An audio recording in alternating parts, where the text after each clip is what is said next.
السلام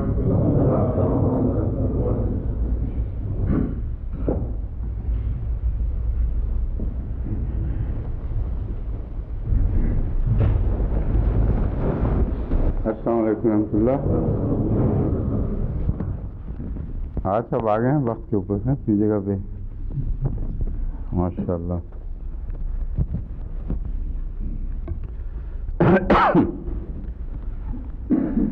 اعوذ باللہ من الشیطان الرجیم. بسم اللہ الرحمن الرحیم.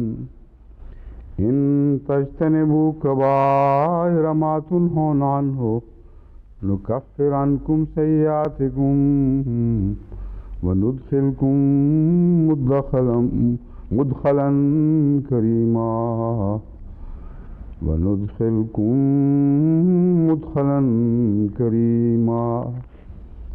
ولا تتمنوا ما فضل اللہ به بعضکم علی بعض للرجال نصیب مما اکتسبوا وَلِلنِّسَاءِ نَصِيبٌ مِّمَّا اكْتَسَبْنَ وَاسْأَلُوا اللَّهَ مِن فَضْلِهِ إِنَّ اللَّهَ كَانَ بِكُلِّ شَيْءٍ عَلِيمًا.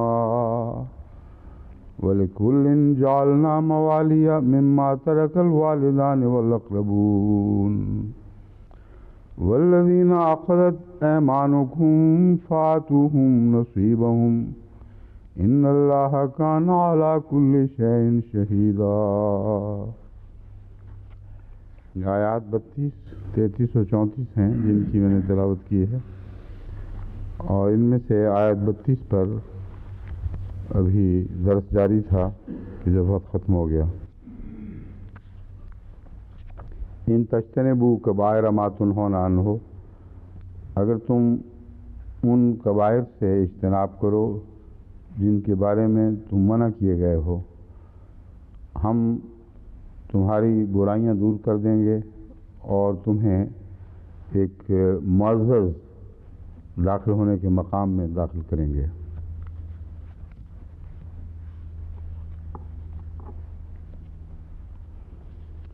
کبائر کی بحث میں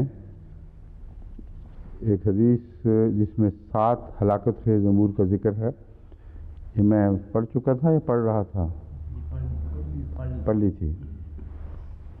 اس میں جادو بھی آ گیا، ناحق قتل سب ٹھیک ہے، سود کھانا، یتیم کا مال کھانا، کافروں سے جنگ کے وقت بھاگ نکلنا، اور پاک دامن بھولی بھالی مومن عورتوں پر الزام لگانا.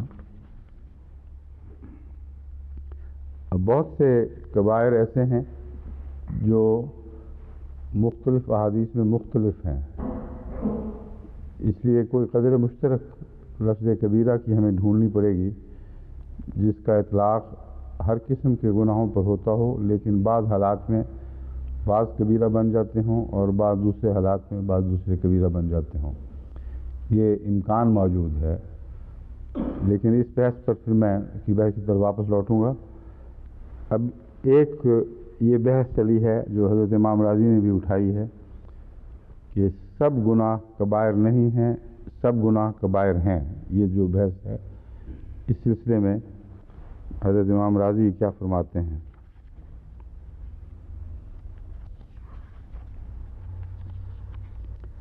حضرت امام راضی کے نزدیک قطعی طور پر سب گناہ کبائر نہیں ہیں، اور یہ جو صوفیانہ استنباط ہے کہ چونکہ خدا کی نافرمانی بذات خود ایک کبیر بات ہے، بہت بڑی بات ہے، اس لیے خواہ وہ چھوٹی نافرمانی ہو یا بڑی ہو، وہ کبیرہ گناہ ہے. اس دلیل کے جواب میں حضرت امام راضی فرماتے ہیں بعض کے نزدیک تمام گناہ اور معاصی کبائر ہی ہیں. سعید بن جبیر نے ابن عباس سے روایت کی ہے، وہ کہتے ہیں ہر وہ کام جس میں اللہ کی نافرمانی ہو وہ گناہ کبیرہ ہے. جس سے ایسا فعل سرزد ہو اسے استغفار کرنا چاہیے. اللہ تعالیٰ یقیناً اس امت میں سے کسی کو جہنم میں ہمیشہ کے لیے نہیں ڈالے گا سوائے اس کے کہ جو اسلام سے پھر جائے، فرض کا انکار کرے یا تقدیر کو جھٹلائے. یہاں ضمناً ایک اور بات بھی حضرت ابن عباس کی طرف سعید بن جبیر نے منسوب کی ہے کہ کوئی بھی مسلمان ہمیشہ کے لیے جہنم میں نہیں جائے گا کبائر کے باوجود سوائے اس کے کہ وہ تقدیر کو جھٹلائے، فرض کا انکار کرے، اور باقی سب گویا دائمی جہنم میں ہیں۔ یہ ایک ضمنی بحث اٹھا دی ہے جس پر ہم پہلے کئی جگہ گفتگو کر چکے ہیں، اس کو دہرانے کی ضرورت نہیں۔ بالکل غلط خیال ہے، قرآن سے اور احادیث سے قطعی طور پر ثابت ہے کہ جہنم دائمی نہیں ہے، جنت دائمی ہے۔ دونوں کے لیے جب دوام کا لفظ استعمال ہوتا ہے تو عارضی طور پر محدود معنوں میں جہنم کے لیے استعمال ہوتا ہے اور غیر محدود معنوں میں جنت کے لیے، اور قرآن کریم کی آیات اس کی خوب وضاحت کر رہی ہیں۔ اور پھر بعض احادیث بھی بڑی قطعیت کے ساتھ قرآن کریم کی اس تشریح کی جو ہم کرتے ہیں تائید فرماتی ہیں، جیسا کہ حدیث میں آتا ہے کہ ایک ایسا وقت آئے گا کہ جہنم بالکل خالی ہو جائے گی اور ایسے گھر کی طرح ہوگی جس میں کوئی بسنے والا نہ ہو، اور دروازے ہواؤں کے آنے جانے سے کھٹکتے رہیں، اور ایک خالی گھر کا دروازوں کے بجنے کا شور ہو، اس کے سوا کچھ نہ ہو۔ یہ ایک مثال بیان فرمائی گئی ہے اور ثابت کرتی ہے کہ وہ یہ خیال کہ جہنم کسی کے لیے بھی ہمیشگی کا گھر ہے، یہ غلط بات ہے۔ جنت کے متعلق کہیں ایک بھی حدیث ایسی نہیں جو یہ ظاہر کرے کہ جہنم ایک جگہ جا کے مقطوع ہو جائے گی، غیر ممنوع ہے، غیر مقطوع ہے، مگر اس کے ختم ہونے کا کہیں کوئی اشارتاً بھی ذکر موجود نہیں۔ بس یہ بحث جو درمیانی دور کے علماء تھے، انہوں نے اسلام اور غیر اسلام کی بحث میں یہ باتیں اٹھائیں کہ گویا مسلمان گناہ گار نسبتاً کم سزا پائے گا، غیر مسلم گناہ گار زیادہ سزا پائے گا، اور یہ ویسا ہی عقیدہ ہے جیسے یہود میں بھی جاری ہو گیا تھا، اور قرآن کریم نے بڑی ناپسندیدگی کے ساتھ اس بات کا اظہار فرمایا ہے کہ یہ فرضی باتیں بنائے بیٹھے ہیں۔ یہ سمجھتے ہیں کہ یہود چند دن کے سوا سزا نہیں پائیں گے، اگر جہنم میں گئے بھی تو چند روزہ سزا ملے گی۔ تو یہ بھی ایک رجحان ہے قوموں کے بگڑنے کا کہ وہ اپنے معاملات میں جو ان کے نتائج کی طبی سزا ہے اس کو محدود سے محدود تر کرتے چلے جاتے ہیں، گویا اپنے لیے چھٹی لیتے چلے جاتے ہیں، جو چاہو کر لو، اور غیروں کے معاملے میں ان کی چھوٹی غلطیوں کو بھی بڑھاتے ہوئے ان کی سزائیں بھی لامحدود کر دیتے ہیں۔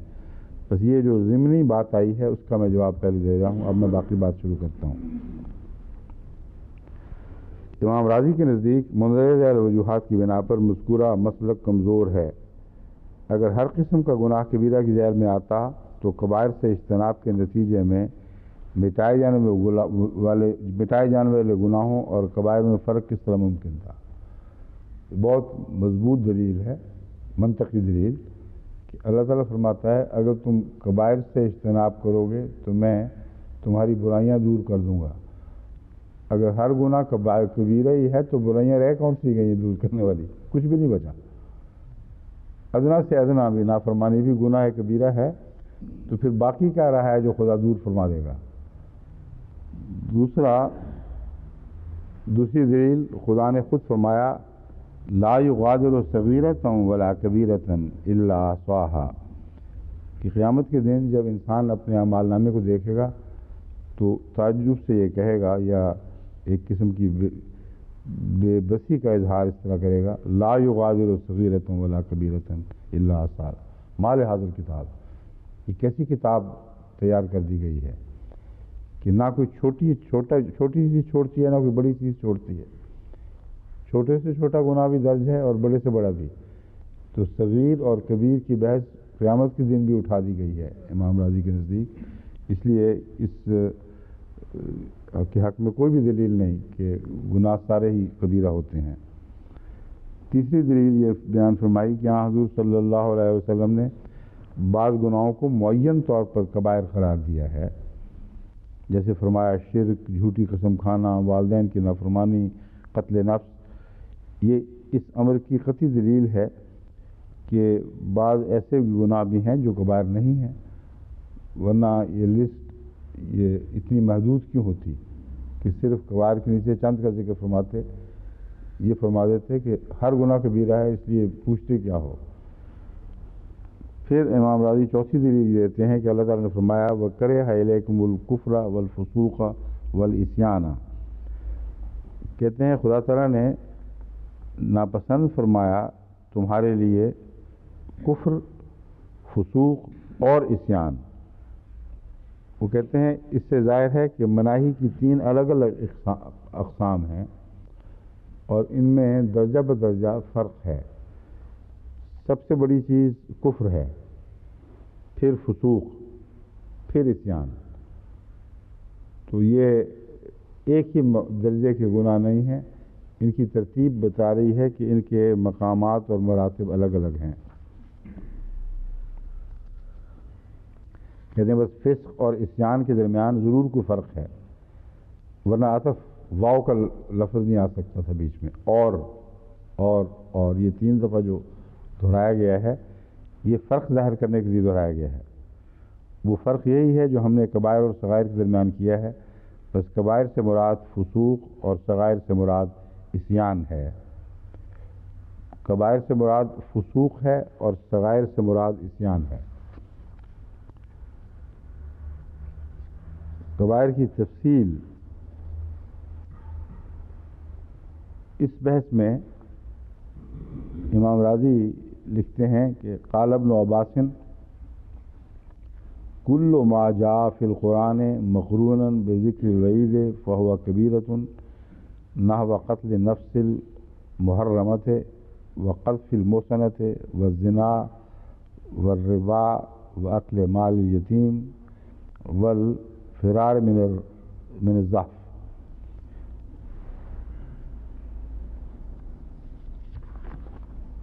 ابن عباس کے نزدیک یہ جو لسٹ ہے گناہوں کی، یہ اسی ترجمہ آگے کیا جاتا ہے، وہ پہلے بیان ہو چکا ہے، اس لیے اس کو بیان کرنے کی ضرورت نہیں، دوبارہ پڑھنے کی ضرورت نہیں۔ امام راضی ایک اور بحث یہ اٹھاتے ہیں، یعنی اس میں جو قابل توجہ بات صرف اتنی تھی کہ ابن عباسی کی طرف ایک یہ بات منسوب کی گئی ہے کہ سارے گناہ کبائر ہیں، ایک یہ بات منسوب کی گئی ہے کہ 700 قسمیں ہیں کبائر کی، ایک یہ بات منسوب کی گئی ہے کہ یہ 7 ہی ہیں صرف جو کبائر ہیں۔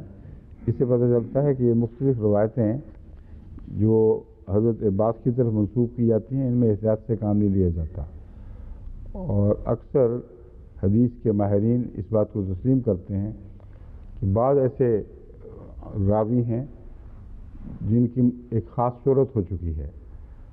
حضرت ابن عباس کی حضرت صلی اللہ علیہ وسلم کی دعا کے نتیجے میں قرآن فہمی کے لحاظ سے شہرت ہے، تو بہت سے لوگ اپنے استدلال کو مضبوط کرنے کی خاطر حضرت ابن عباس کو نشانہ بنا لیتے ہیں۔ ہر بات جو دل میں آئی ابن عباس کی طرف منسوب کر دی تو ثابت ہو گیا کہ سچی بات تھی، کیونکہ خدا نے آپ کو قرآن فہمی کا ملکہ عطا فرمایا۔ تو ابن عباس کی طرف جو یہ ظلم منسوب ہوئے ہیں، ہرگز یہ مراد نہیں کہ ابن عباس ایسی متضاد باتیں کیا کرتے تھے۔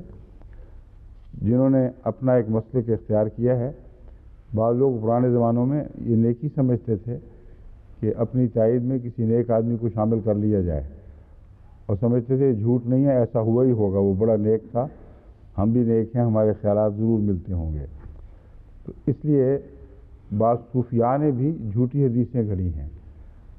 جب حضرت امام بخاری نے ایک ایسے صوفی کو پکڑا، اسے کیا تماشا، کیا تو ڈھیر لگایا ہوا ہے، کیونکہ سارے میں نے خود بنائی ہیں حدیثیں ساری، کیونکہ ساری اچھی باتیں ہیں، اور رسول اللہ صلی اللہ علیہ وسلم کی طرف منسوب کر کے دیواریں چھت تک ایسی حدیثوں سے بھری پڑی تھیں جو صوفی صاحب بیٹھے گھر میں بیٹھے لکھ رہے تھے اور گڑھ رہے تھے۔ تو جب ایسا دور آ جائے جہاں نیکی کے نام پر جھوٹ بولنا جائز سمجھا جا رہا ہو تو پھر یہ سب کچھ ہو جاتا ہے۔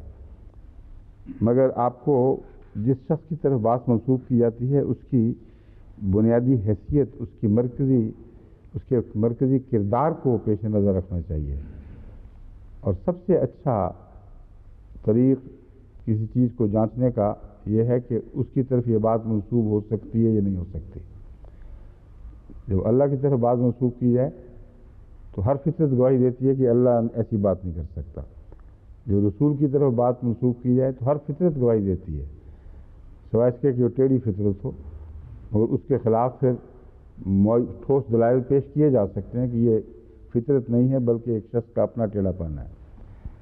مگر بہترین طریق یہ ہے کہ مثلا کوئی کہہ دے کہ انبیاء نے جھوٹ بولا، ابراہیم نے جھوٹ بولا، یہ بات رسول اللہ صلی اللہ علیہ وسلم نے بیان فرمائی، تو بلا تردد انسان کہہ سکتا ہے کہ ناممکن ہے کہ حضور اکرم صلی اللہ علیہ وسلم اس نبی کے متعلق جو صدیق نبی کہلاتا ہو، نام ہی شہرت ہی یہ پا گیا ہو کہ نبیوں میں سے صدیق، اس کے متعلق فرمایا کہ اس نے 3 جھوٹ بولے ہیں، تو یہ سب سے قطعی گواہی ہے۔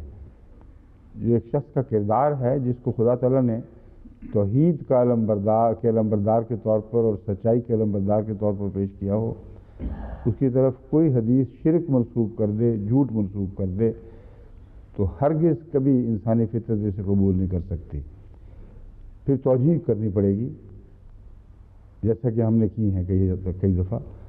اگر روایتیں مضبوط ہیں تو یہ توجیہ کرنی پڑے گی کہ یا تو بنی اسرائیلی روایات کی طرف رسول اللہ صلی اللہ علیہ وسلم نے اشارہ فرمایا کہ اسرائیل میں یہ مشہور باتیں ہیں، اور سننے والے نے وہ حصہ نہیں سنا اور بات حضور اکرم کی طرف منسوب کر دی صلی اللہ علیہ وسلم، یا اس کا مفہوم نہیں سمجھا کہ ایک اعتراضی الزامی جواب ہوتا ہے کہ جس کے متعلق یہ لوگ کہتے ہیں کہ اس نے یہ بولا، یہ جھوٹ بولا، اس طرز بیان میں یہ بات داخل ہو جاتی ہے کہ وہ جھوٹ کہلا سکتا ہی نہیں۔ تو اس پہلو سے اس کی تشریح بڑی لمبی ہوئے گی، لیکن میں اس کو نہیں دہراؤں گا، میں صرف اشارہ کر رہا ہوں کہ یہ وہ وجوہات ہیں جن کی وجہ سے ابن عباس کو بیچاروں کو اس اتہام کا بار بار نشانہ بنایا گیا ہے۔ جہاں کسی نے اپنے مطلب کی تفسیر پیش کرنی چاہی، حضرت ابن عباس کی ذمہ کر دی، اور اگر اور کوئی نہیں ملا تو ابو ہریرہ تو کہیں نہیں گئے۔ اتنی حدیثیں ہیں کہ اس میں ابو ہریرہ نام دے دو چلو چھٹی ہوئی۔ محض کبائر سے بچنا جنت میں داخلے کی ضمانت نہیں، یہ بحث حضرت امام راضی نے بڑی عمدہ اٹھائی ہے۔ فرمایا کبائر سے بچنے کے بعد جہاں جنت کا وعدہ ملتا ہے تو ہرگز یہ مراد نہیں کہ محض منفی چیزوں سے بچنے کے نتیجے میں انسان جنت کا اہل ہو جاتا ہے، بلکہ نیکیاں کمانا لازم ہے۔ یہ وہ مضمون ہے جس کو حضرت اقدس مسیح موعود علیہ السلام نے اس زمانے میں بکثرت کھولا ہے۔ آپ کی کتب میں جگہ جگہ ملتا ہے کہ تم نیکیوں بدیوں سے بچ کر اپنے آپ کو کہیں بہت خدا والا متقی نہ سمجھ بیٹھنا، یہ تو ابتدائی شرط ہے تمہارے نیکیاں کمانے کی۔ اگر بدیوں کا داغ تمہارے اوپر رہے، اگر وہ رنگ جو نیکیوں کو قبول ہی نہیں کرتا تمہاری فطرت پر چڑھا رہا، تو پھر تم خدا تعالیٰ کی صفات اپنے اوپر جاری کرنے کے اہلیت ہی نہیں رکھتے، اور یہ صفات باری تعالیٰ ہیں جو دراصل نیکی کا دوسرا نام ہے، اور وہی ہیں جو جنت عطا کرتی ہیں۔ تو ان کی راہ میں مزاحم باتیں کبیرہ ہیں اور بعض دفعہ صغیرہ بھی۔ تو یہ بحث ہے جو حضرت امام راضی نے چھیڑ کر یہ بہت سے پرانے غلط خیالات کو رد کر دیا کہ خام خواہ اتنا زور نہ دو کبائر کے اوپر کہ گویا کبائر سے بچے اور تم جنت میں چلے گئے، تمہیں لازماً کچھ نیکیاں بھی کرنی ہوں گی۔ فرمایا ساتھ ساتھ نیکیاں بجا لانا بھی ضروری ہے۔ گویا آیت کا مفہوم یہ ہوگا کہ اگر جملہ واجبات ادا کرو اور کبائر سے بچو تو دیگر بدیاں ہم دور کر کے تمہیں جنت میں داخل کر دیں گے۔ یعنی اس میں یہ بات داخل ہے کہ اگر تم نیکیاں کرتے ہو، واجبات ادا کرتے ہو، بشرطی کے ساتھ کبائر سے بھی بچتے ہو، تو پھر ہم تمہیں خوشخبری دیتے ہیں کہ تمہاری برائیاں اور نسبتاً کمتر گناہ بھی ہم دور کر دیں گے۔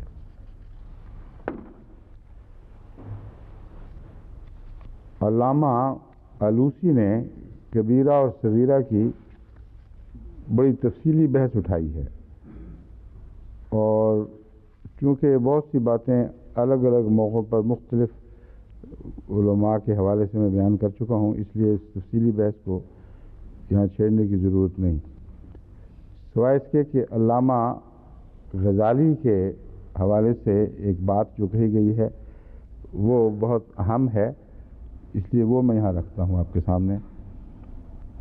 امام غزالی کہتے ہیں کہ صغائر اور کبائر کے باہمی فرق سے انکار کرنا تو ہرگز مناسب نہیں، یہ دونوں ماخذ شریعت سے خوب واضح ہو چکے ہیں، یعنی قرآن کریم جو شریعت کا ماخذ ہے اس سے کبائر اور صغائر دونوں بالکل کھل کر اپنے اپنے وجود کو تسلیم کروا چکے ہیں، لازماً کبائر بھی ہیں اور صغائر بھی ہیں، لیکن البتہ یہ ایک ہی گناہ کو کبیر اور صغیر دو مختلف زاویہ نگاہ سے کہا جا سکتا ہے۔ وہی بات جو میں پہلے حدیث کے حوالے سے آپ پر کھول چکا ہوں کہ ان احادیث کے درمیان تضاد نہیں ہے بلکہ زاویہ نگاہ بدلے ہیں، اس لیے وہ فہرست بدلی ہے، اور ایک ہی گناہ کسی ایک وقت میں کبیرہ گناہ بن جاتا ہے اور ایک ہی گناہ کسی ایک وقت میں صغیرہ، اور بعض لوگوں کے لیے کبیرہ اور بعض لوگوں کے لیے صغیرہ۔ چنانچہ وہ کہتے ہیں کیونکہ گناہ اشخاص اور احوال کے حوالے سے چھوٹے یا بڑے شمار ہوتے ہیں، جیسا کہ شاعر کہتا ہے لا یاخر الرجل الرفیع دقیقۃ فی الصحو فیہا للودیع معاذر، یعنی بلند مرتبہ انسان ایک گھڑی غافل نہیں ہوتا، جبکہ ایسی غفلت کے لیے عام آدمی 100 بہانے تراشتا ہے۔ یہ ترجمہ ٹھیک نہیں کیا گیا۔ لا یحقر الرجل الرفیع دقیقۃ، ایک بلند شان انسان ایک چھوٹے سے چھوٹے لمحے کو بھی معمولی نہیں سمجھتا، اس کو حقارت سے نہیں دیکھتا، اور فی الصحو فیہا للودیع معاذر، اور ایک چھوٹے سے لمحے کی غفلت کے لیے ایک گھٹیا انسان 100 بہانے اور عذر رکھتا ہے۔ تو یہ بہت ہی خوبصورت شعر ہے جو امام غزالی نے اس موقع پر پیش کیا۔ ایک عظیم المرتبت انسان تو اپنے لمحے لمحے کا نگران ہوتا ہے، اور اگر اس کے ایک لمحے کی غلطی ہو تو وہ اس کو بڑی دکھائی دے گی، لیکن کمینہ آدمی ہر لمحے میں 100 غلطیوں کے 1000 عذر رکھتا ہے، اس لیے انسان کے فرق سے تاریخ بدل جائے گی۔ چنانچہ وہ ایک قول بھی درج کرتے ہیں وَصَغَائِرُ الرَّجُلِ الْكَبِيرِ كَبَائِرُ، ہاں یہ اسی کا دوسرا مصرع ہے، فَكَبَائِرُ الرَّجُلِ الصَّغِيرِ صَغَائِرُ وَصَغَائِرُ الرَّجُلِ الْكَبِيرِ كَبَائِرُ، پس بڑے آدمی کے کبائر الرجل الصغیر صغائر، چھوٹے آدمی کے بڑے گناہ بھی چھوٹے ہوتے ہیں۔ چھوٹے آدمی اور کمینے آدمی سے اور توقع کیا کی جا سکتی ہے؟ وہ بڑوں کی نظر میں جو بہت بڑے بڑے گناہ ہیں وہ چھوٹے آدمی سے سرزد ہوں تو معمولی سمجھے جائیں گے، کیونکہ اس سے بڑی زیادہ کیا توقع کی جا سکتی ہے۔ وَصَغَائِرُ الرَّجُلِ الْكَبِيرِ كَبَائِرُ، اور بڑے آدمی کی چھوٹی چھوٹی غلطیاں بھی کبیرہ ہو جاتی ہیں۔ اس لیے انبیاء کو جب معصوم کہا جاتا ہے تو یہ معنی نہیں ہے کہ ہمارے معنوں میں معصوم ہیں، انبیاء کی عصمت ایک بہت ہی بڑی بات ہے، یعنی اتنے عظیم مقام پر ہونے کے باوجود ادنا سا بھی داغ نہیں لگا، یہ ایک غیر معمولی تعریف ہے جس کا عام انسان تصور بھی نہیں کر سکتا۔ اس لیے وہ اپنے ہر لمحے پر نگران ہوتے ہوئے جب اپنی نظر میں بعض کوتاہیاں دیکھتے ہیں تو باہر بیٹھے ہوئے آدمی کو پتہ ہی نہیں کہ وہ کوتاہیاں ہیں بھی کہ نہیں، وہ انہیں نیکیاں ہی شمار کرے گا، اور وہ استغفار کرتے ہیں، اور کمینے لوگ اس استغفار پر حملہ کر کے کہتے ہیں دیکھو کتنا بڑا گنہگار تھا، استغفار کر رہا تھا ورنہ استغفار کیوں کرتا۔ اب حضرت صلی اللہ علیہ وآلہ وسلم پر یہ جو گناہوں کے الزام کا حملہ ہے مستشرقین کی طرف سے، وہ استغفار کے حوالے سے ہی ہے، حالانکہ وہ یہ نہیں سمجھتے کہ استغفار کس بات کی جا رہی ہے۔ وہ جس کی ساری زندگی ایک کھلی کتاب ہو اور ہر بڑے یا چھوٹے عیب سے کلیتاً پاک ہو، وہ استغفار کرتا ہے تو کبائر کا اقرار نہیں کر رہا جن کو تم کبائر جانتے ہو، نہ ان صغائر کا اقرار کر رہا ہے جن کو تم صغائر جانتے ہو، بلکہ نہ نظر آنے والی باتیں ہیں جن کو ایک عام انسان کی آنکھ دیکھ بھی نہیں سکتی، ایسے داغ ہیں جس کو وہی داغ سمجھتا ہے، ہم تو نہیں سمجھ سکتے۔ تو یہ اس کی عظمت کا نشان ہے، نہ کہ اس کے گناہوں کا کوئی اقرار ہے جو وہ کر رہا ہے۔ ہمارے عام معنوں میں کوئی گناہوں کا اقرار ہے، بس وہ اس کا جو استغفار ہے وہ بھی ایک مزید شان پیدا کر دیتا ہے اس کی پاکیزگی اور معصومیت میں۔ وہ ان معنوں میں ہے کہ اگر کوئی ایسی کمزوری اس کی نظر میں آ بھی گئی ہے اپنی، جس کو کوئی دوسری آنکھ کمزوری قرار دے ہی نہیں سکتی، اگر نظر میں آ بھی جاتی، اس کے متعلق بھی جب وہ مٹانے کی اتنی التجا کرتا ہے تو وہ خدا جو کبائر کو بھی مٹا دیتا ہے استغفار کے نتیجے میں، اس کا وہ تھی بھی تو اس کا کیا نشان باقی رہ جائے گا۔ یہ مضمون ہے جو حضرت امام غزالی کے اس تبصرے سے نکلتا ہے، اور اس لحاظ سے میں نے سوچا کہ یہ تو آپ کے سامنے ضرور رکھنا چاہیے۔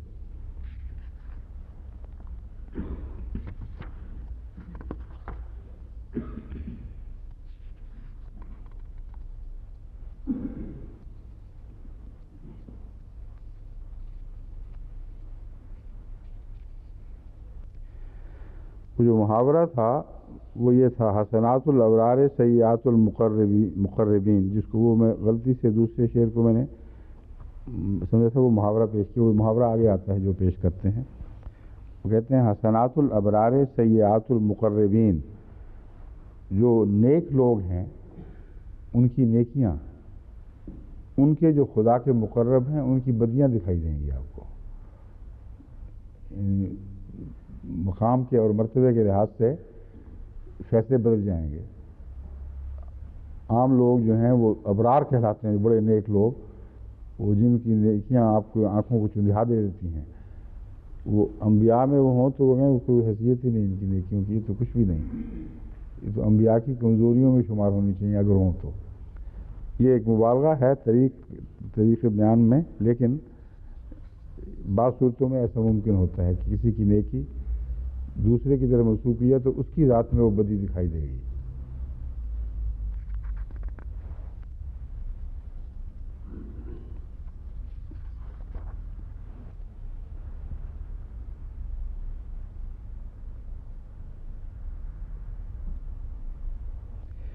ایک یہ بحث بھی اٹھائی گئی ہے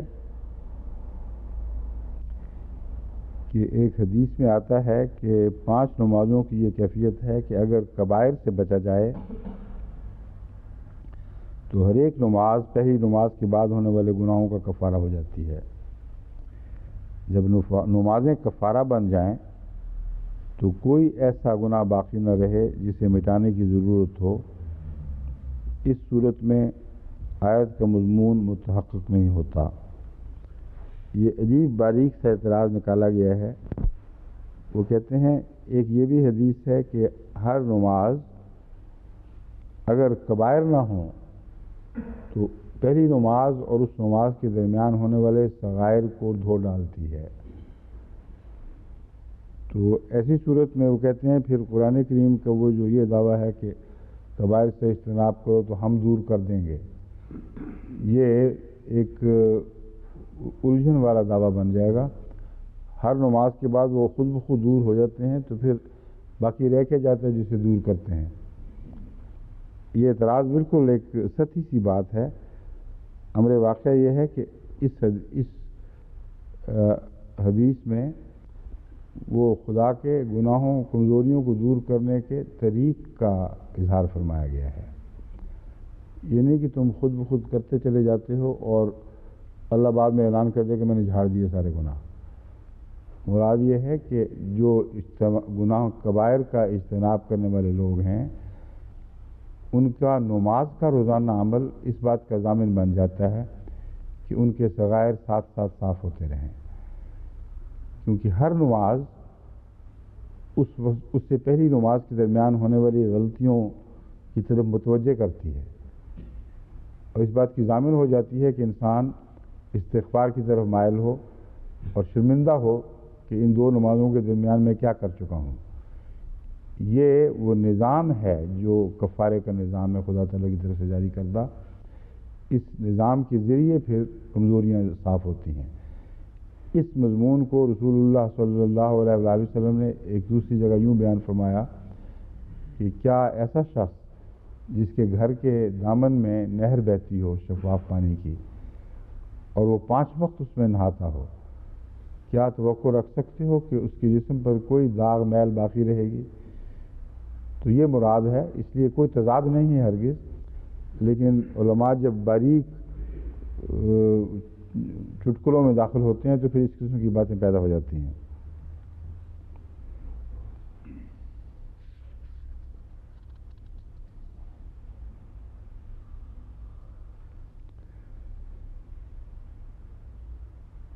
اور اس کا ایک جو جواب دیا گیا وہ بھی شہاب نے جواب دیا، وہ بالکل بے تعلق جواب ہے جو کسی پہلو سے بھی قابل قبول نہیں بنتا۔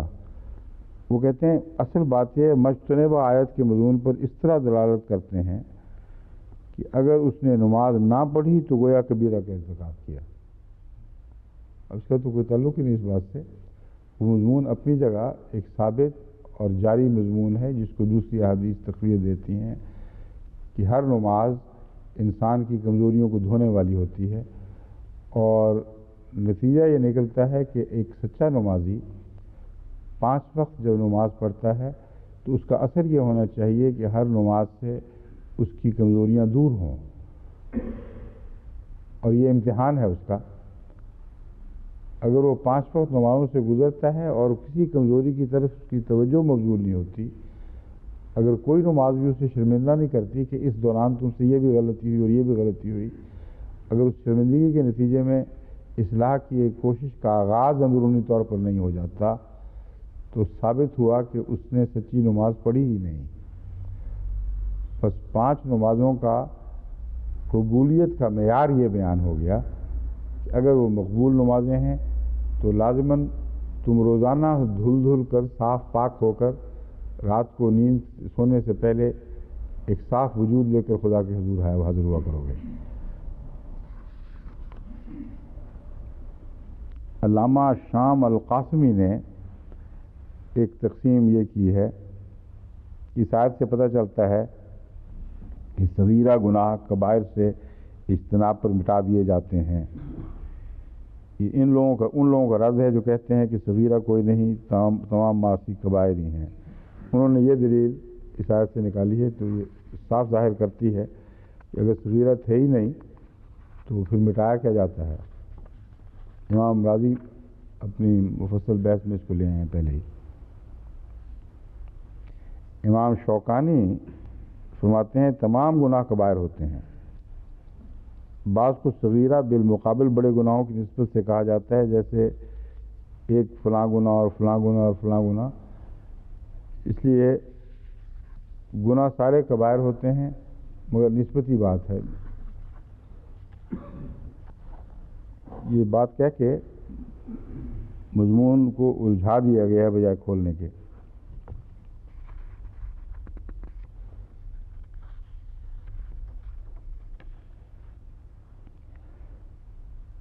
ابن عباس کی طرف ایک یہ روایت منسوب ہے، آپ فرماتے ہیں کبیرہ سے مراد ہر وہ گناہ ہے جس کے آخر پر اللہ نے آگ، غضب، لعنت یا عذاب کا ذکر کیا ہو۔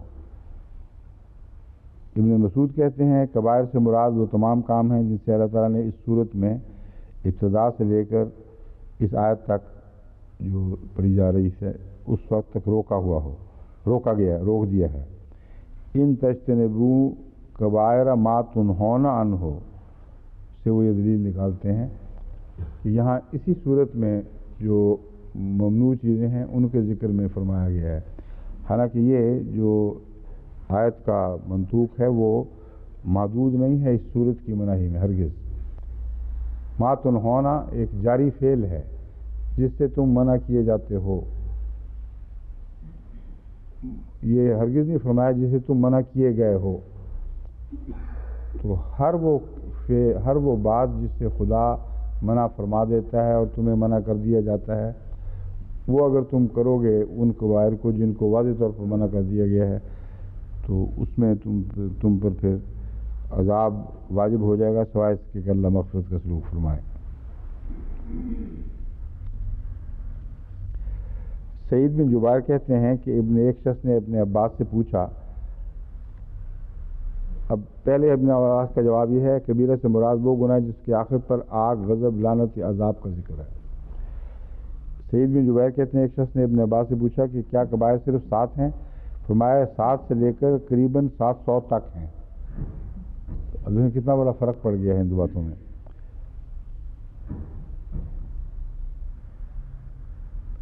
لیکن یہ بات یاد رہے کہ استغفار کے نتیجے میں کوئی کبیرہ نہیں رہتا اور گناہ پر اصرار کے نتیجے میں کوئی صغیرہ نہیں رہتا۔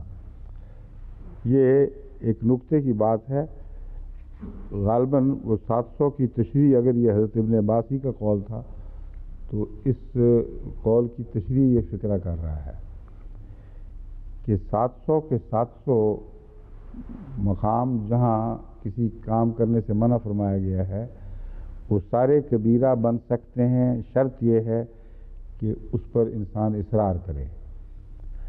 بس ہر وہ گناہ جس پر اصرار کیا جائے، اصرار کے نتیجے میں کبیرہ ہو جاتا ہے، اور ہر وہ گناہ جس پر استغفار کی جائے، خواہ وہ بڑا بھی ہو تو وہ استغفار کے نتیجے میں صغیرہ ہو جاتا ہے۔ یہ ایک عالمانہ توجیہ ہے جو حضرت ابن عباس نے خود کر دی۔ اگر یہی معنی ہے تو پھر وہ بات قابل قبول ہے، پھر تضاد نہیں رہے گا۔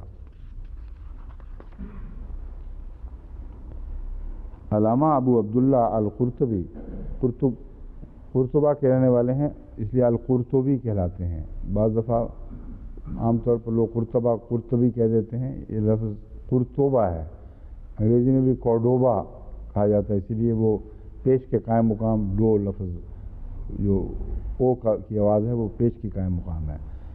تو علامہ ابو عبداللہ القرطبی، کیوں جی کیا آپ، اچھا، القرطبی کا یہ نظریہ ہے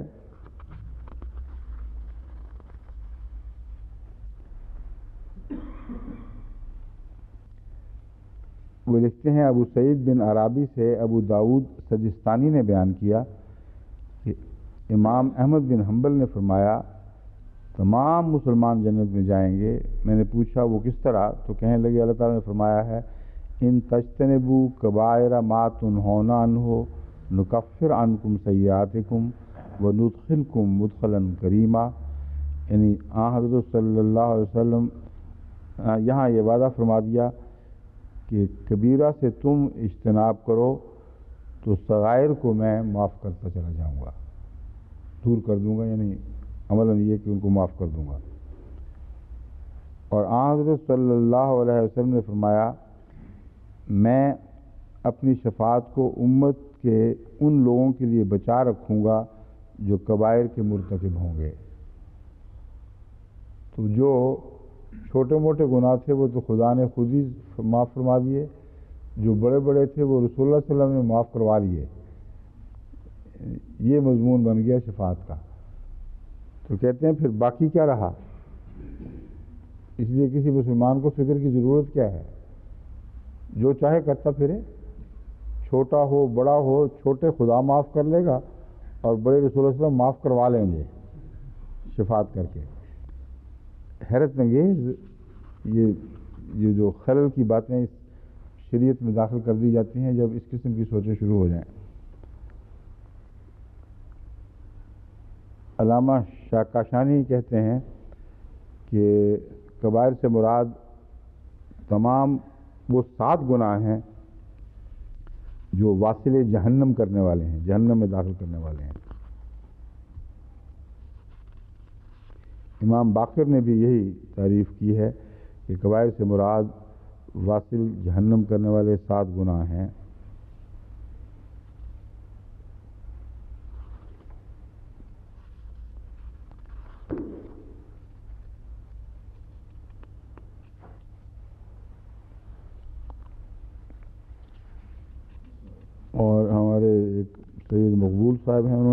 لمبی تفسیر تیار کر لی ہے. وہ 700 کے حق میں ہے سید مقبول احمد صاحب دہلوی. اس میں چھوٹے چھوٹے باریک گناہ بھی بڑی تفصیل سے بیان کر کے کہتے ہیں سارے کبائر ہی ہیں.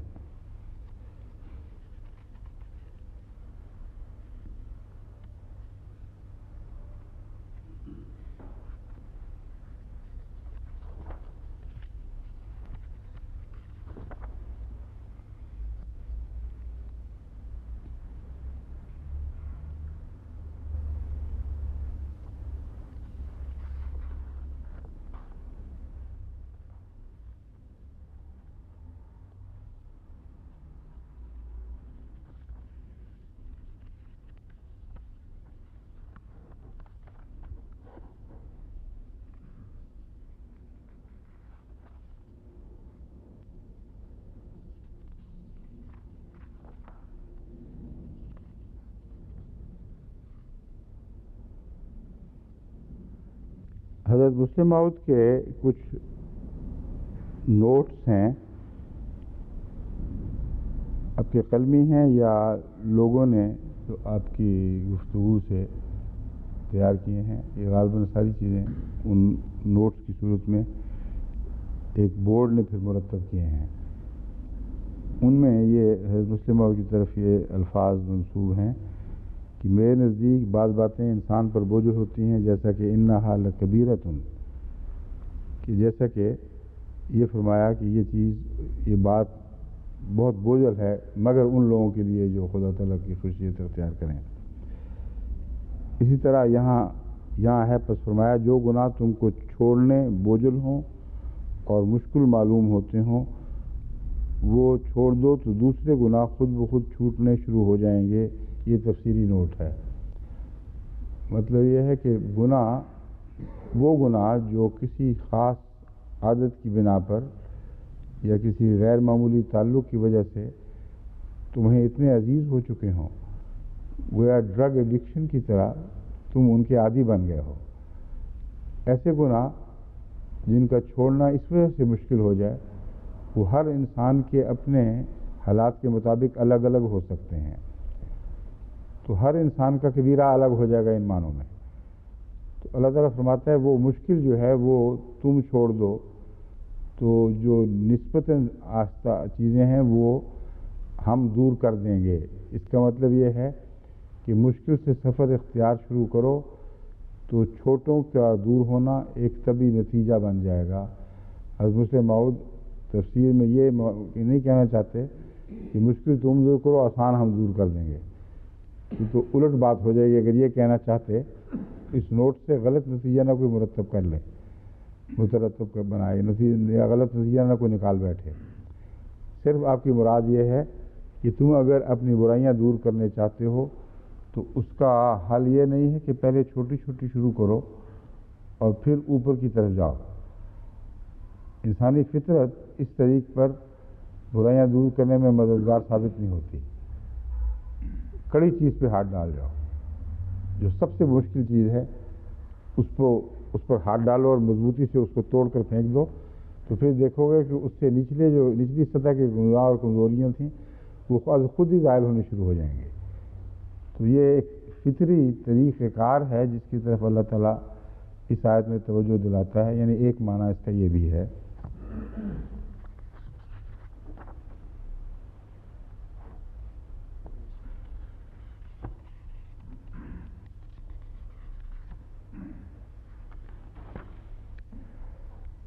حضرت خلیفۃ المسیح اول رضی اللہ تعالیٰ عنہ فرماتے ہیں ان تجتنبوا کبائر ما تنہون عنہ، ایک غلطی سے دوسری، دوسری سے تیسری پیدا ہوتی ہے، اسی طرح پھر گناہ کی انتہا ہو جاتی ہے. اس انتہا کو گناہ کبیرہ کہتے ہیں. نکفر عنکم سیئاتکم، اگر کوئی درمیان میں ایسی بدی سے علیحدہ ہو جاوے تو ہم اسے عزت کے مقام پر پہنچائیں گے. یہ جو اختصار کے ساتھ مضمون بیان ہوا ہے اس کا مطلب یہ ہے کہ حضرت خلیفۃ المسیح اول کے نزدیک ہر گناہ کسی نہ کسی منزل پر کبیرہ ہوتا ہے. یعنی ایک انسان جو گناہوں میں ملوث ہونے لگتا ہے وہ ہمیشہ اس گناہ میں آگے بڑھتا رہتا ہے پھر، اور جس حال میں اس کی موت آئے گی اس مقام پر جو اس گناہ کا وہ عادی ہوا ہوگا وہ اس کا کبیرہ ہے. تو ہر شخص کا گناہ کبیرہ ہو سکتا ہے اگر وہ اس سمت میں آگے بڑھتا چلا جائے. جو چوٹی بھی بنے گی، جو منزل بھی قائم ہوگی، وہ اوپر کی منزل کبیرہ کہلائے گی. جیسے کوئی لمبا اسکائی اسکریپر، بہت اونچا اسکائی اسکریپر بنایا جا رہا ہو، تو جس وقت اس کی تعمیر ختم ہو اس وقت جو سب سے اونچی منزل ہے وہ سب سے اونچی ہوگی بہرحال. باقی نہ بھی بنی ہو یا باقی نہ بنی ہو تو وہ اونچی ہوگی، یہ کہنا چاہیے. جب اور بن جائیں گی تو وہ اونچی ہو جائیں گی، پچھلی چھوٹی ہوتی چلی جائیں گی. حضرت خلیفۃ المسیح اول کے نزدیک اس آیت کو اس انسانی فطری رجحان کے تابع سمجھنا چاہیے کہ گناہ میں آگے بڑھنے کی ایک عادت ہو پائی جاتی ہے.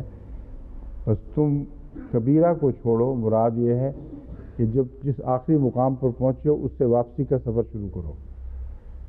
جب تم واپسی کا سفر شروع کرو گے تو پھر نچلے مٹانے میں انسانی فطرت تمہاری مددگار ہوگی. یعنی یہ اللہ تعالیٰ نے پیدا ایسی کی ہے کہ جب انسان بڑی برائی سے ہٹ کر نیچے کی طرف سفر شروع کرتا ہے تو پھر چل پڑتا ہے، اور نچلی منازل کو کالعدم کرنا اس کے لیے نسبتاً آسان ہو جاتا ہے.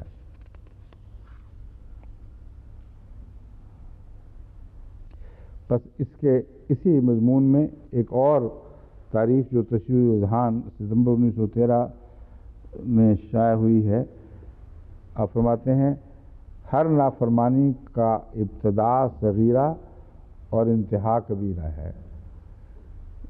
یعنی اس سے ایک دو مختلف گروہوں کے درمیان آپس میں ایک صلح کا طریق ہاتھ آ جاتا ہے. جو صغائر کو بھی کبیرہ کہتے ہیں، ان کی دلیل اس لحاظ سے بڑی مضبوط ہے کہ اللہ تعالیٰ کی نافرمانی جو چھوٹی ہے وہ بھی بڑی ہے. اور پھر کبیرہ والی آیت اور صغیرہ کا فرق، ان دونوں مختلف موقفوں کے درمیان حضرت خلیفۃ المسیح اول کا یہ فقرہ ایک صلح کا طریق بیان کرتا ہے. یعنی دونوں کے درمیان لڑائی ختم ہو سکتی ہے اگر یہ معنی سمجھے جائیں. ہر نافرمانی کی ابتدا صغیرہ ہے اور انتہا کبیرہ ہے. تو اس سفر کے دوران جس منزل پر بھی تم کھڑے ہوگے وہ کبیرہ منزل ہوگی، سمجھ گئے؟ اور اس سے نچلی منزلیں ساری وہ صغیرہ دکھائی دیں گی. تو بات وہی ہے جو اوپر بیان کی گئی، مگر ایک اور رنگ میں اس کو پیش کیا گیا.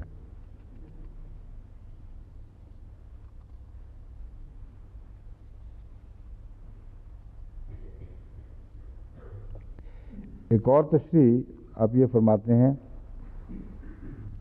کہ جن کبائر گناہوں پر ابدی سزا کا ہونا بیان ہوا ہے وہ سب کبائر ہیں.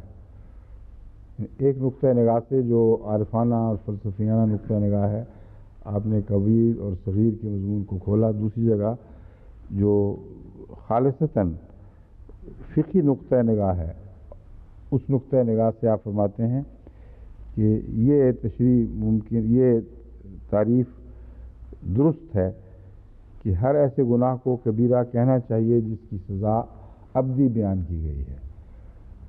اور ابد کا معنی یہاں ان معنوں میں ہے جن معنوں میں جہنم کے لیے ابد کا لفظ آتا ہے، ان معنوں میں نہیں جن معنوں میں جنت کے لیے لفظ ابد آتا ہے. بس جہاں قرآن کریم نے سزا کے ساتھ یہ فرمایا ہمیشہ اس میں رہو گے، فرمایا اس سے تم یقین کر لو کہ یہ کبیرہ گناہ کی بات ہو رہی ہے. اور چھوٹے گناہ خواہ اپنی ذات میں وہ بڑے بھی دکھائی دے رہے ہوں بعض لوگوں کے متعلق، ان میں اس قسم کی سزا کا ذکر نہیں، اس لیے ان کو نسبت کے لحاظ سے چھوٹا ہی کہا جائے گا. پھر آگے فرماتے ہیں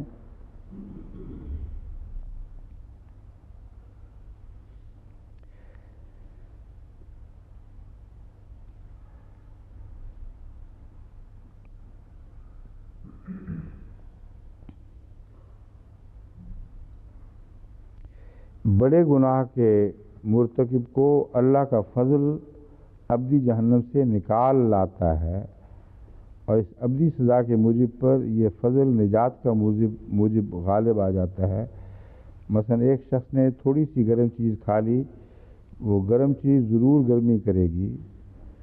اب یہ جو ایک طبیب، ایسا طبیب جو جسمانی طبیب بھی ہے، اس کی سوچ میں یہ باتیں اکثر ملتی ہیں کہ نظام جسمانی کی طرف، جسم کی طرف حوالہ دیا جاتا ہے کہ اس سے دیکھ لو، یہ یہاں بھی یہی طریق جاری ہے۔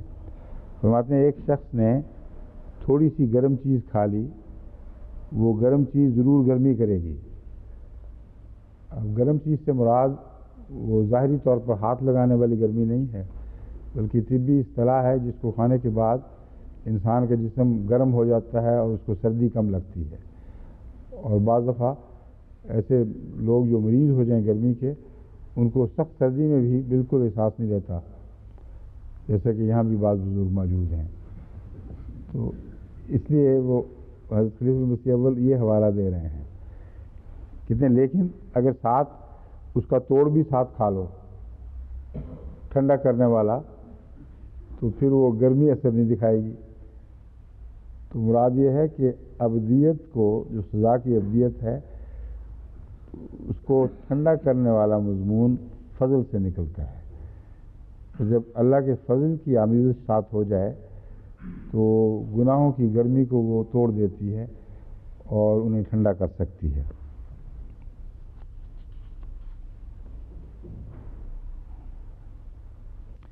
ظاہر ہے کہ اس سرد چیز جو کھا لی ساتھ ہی، اس سرد کی سردی اور گرم کی گرمی کو باطل کر دے گی۔ وہ جو شوقین ہیں کھانوں کے، انہوں نے اس مضمون سے بہت فائدہ اٹھایا ہے۔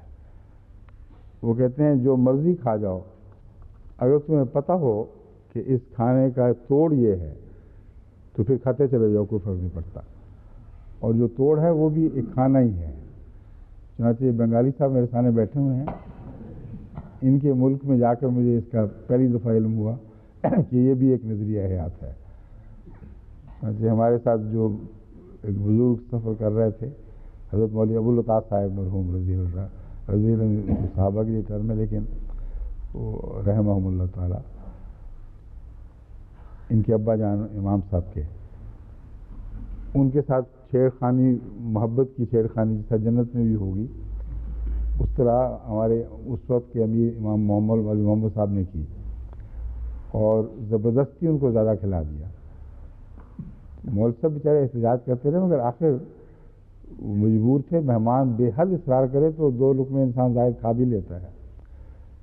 تو آخر پھر میں نے کہا بس کریں، کافی ہو گئی، مولوی صاحب نے روک دیا سب کو، اب اس سے زیادہ زیادتی ہے، اب یہ مذاق نہیں رہے گا، یہ گستاخی بھی ہو جائے گی اور پھر زیادتی ہو جائے گی۔ مگر اس سے پہلے زیادتی ہو چکی تھی۔ چنانچہ حضرت مولوی صاحب نے ہاتھ کہتے ہیں اب میں کروں کیا، تم لوگوں کی خاطر، تمہاری دلداری کے لیے میں یہ کچھ کر چکا ہوں، میں کبھی بھی نہیں اتنا کھا سکتا تھا۔ تو ایک صاحب کھڑے ہوئے کہ بالکل آپ فکر نہ کریں، اس کا علاج میٹھی دہی ہے، وہ میں دوہی کہتے ہیں اس کو، میٹھا دوہی کہتے ہیں، میں لے آتا ہوں آپ کا۔ تو میں نے کہا کہ میٹھا دوہی اگر زیادہ کھائی اول تو گنجائش ہے بھی کہ نہیں، ہو سکتا ہے صرف لیپنے کی گنجائش ہو، لیکن اگر کھا بھی لی مولوی صاحب نے تو اس کا کیا علاج ہوگا؟ کہتے ہیں ساگر کولا، یعنی ساگر کولا، کیلا ایک ہے، اس کی قسم، اس کو بنگالی تلفظ میں ساگر کولا کہتے ہیں، اس سے مزیدار ہوتا ہے، یعنی کوئی مشکل نہیں، اس کا ساگر کولا علاج ہے۔ تو ہر کھانے کا ایک اور کھانا علاج ہے، یہی مضمون ہے جو طب میں حضرت خلیفہ مسیح اول نے بیان فرمایا، لیکن جب اسے مبالغہ آمیزی سے استعمال کیے تو یہ شکل بن جاتی ہے۔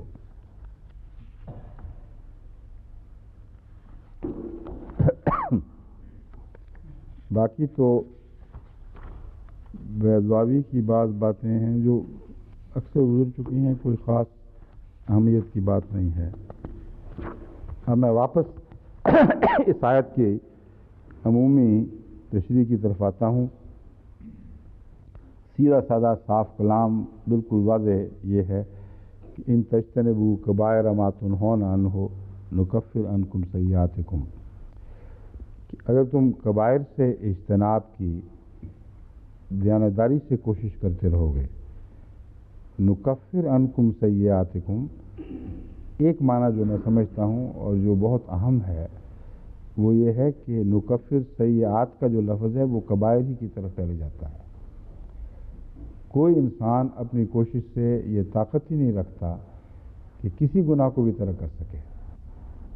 فرمایا تم کوشش کرو، دور ہم کریں گے، اور یہ اللہ کے فضل سے ہی نصیب ہوا کرتا ہے۔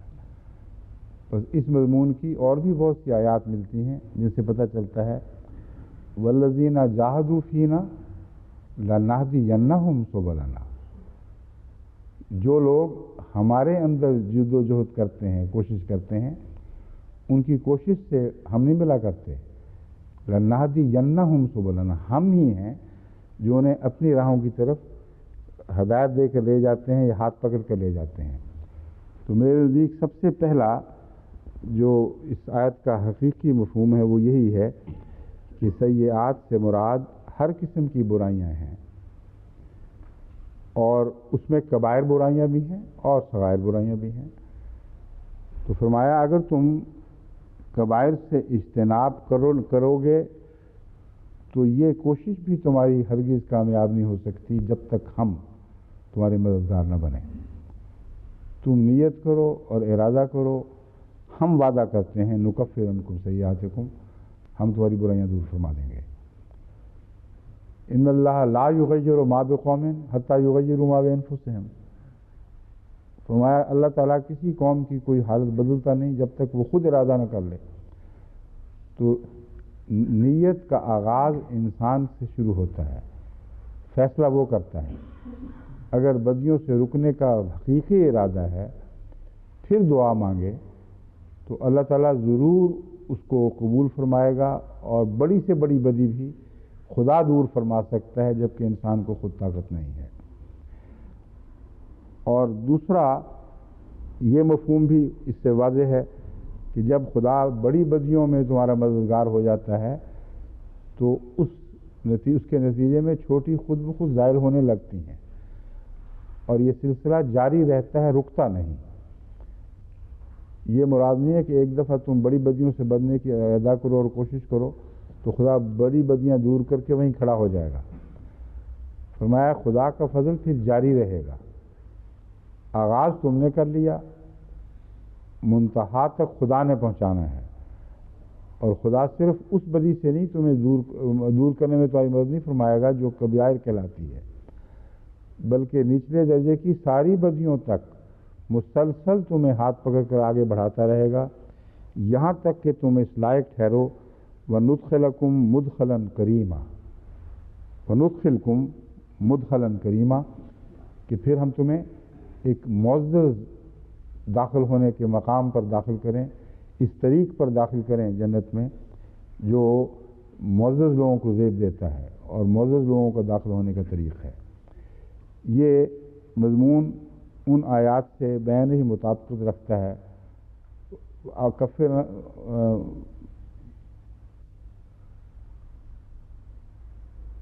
میں ابھی بتاتا ہوں۔ ربنا اننا سمعنا منادیا ینادی للایمان ان آمنوا بربکم فآمنا ربنا فاغفر لنا ذنوبنا وکفر عنا سیئاتنا، وہی مضمون ہے۔ وتوفنا مع الابرار، وہ لوگ جو نبی کی آواز پر لبیک کہتے ہیں اور ایمان لے آتے ہیں، وہ پہلی غلطیاں جو ان کی معاف ہوتی ہیں اس کے ساتھ ہی ان کی اصلاح احوال کا ایک دور شروع ہو جاتا ہے۔ وہ یہ دعا عرض کرتے ہیں ربنا اننا سمعنا منادیا ینادی، ہم نے آواز سن لی ہے مگر آگے اصلاح کی ہم میں اپنی توفیق نہیں ہے، پوری ارادہ ظاہر کر دیا ہے کہ ہاں ہم پیچھے چلیں گے۔ ربنا اننا سمعنا منادیا ینادی للایمان فآمنا ربنا فاغفر لنا ذنوبنا۔ اب جو پہلے گناہ ہیں ان پر تو ہمارا اختیار ہی کوئی نہیں تھا، وہ تو اس ایمان سے پہلے کی باتیں ہیں وہ تو معافی کر دے، کسی کھاتے میں شمار نہ ہو، لیکن جو برائیاں بچی ہوئی موجود ہیں، کفر عنا سیئاتنا، تو ہم سے دور فرما، تو اجتناب کبائر کی تو یہاں کوئی بحث ہی نہیں چلی، براہ راست سیئات کی دوری کی التجا شروع ہو گئی۔ تو مراد یہ ہے کہ وہ شخص جو اپنی گردن خدا کے حضور جھکا دیتا ہے، اس کا ہر بدی سے بچنے کا ارادہ ہی مقبولیت کا رنگ اختیار کر لیتا ہے۔ اگر وہ بڑے گناہ یعنی کفر سے